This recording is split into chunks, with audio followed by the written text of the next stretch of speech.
Mulyadi.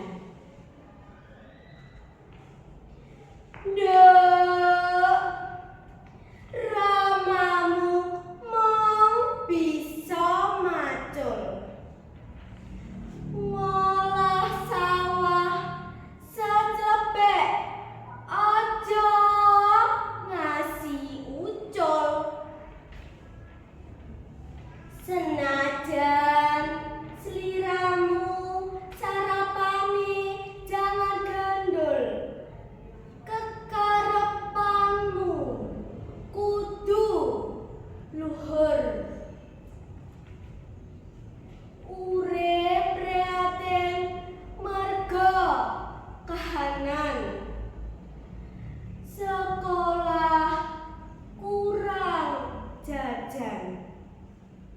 Ningen sliramu kudu sinau sing temenan.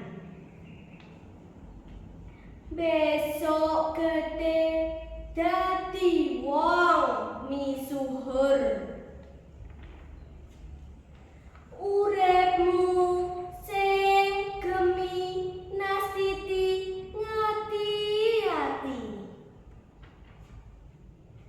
Golek ngilmu sing mituhu.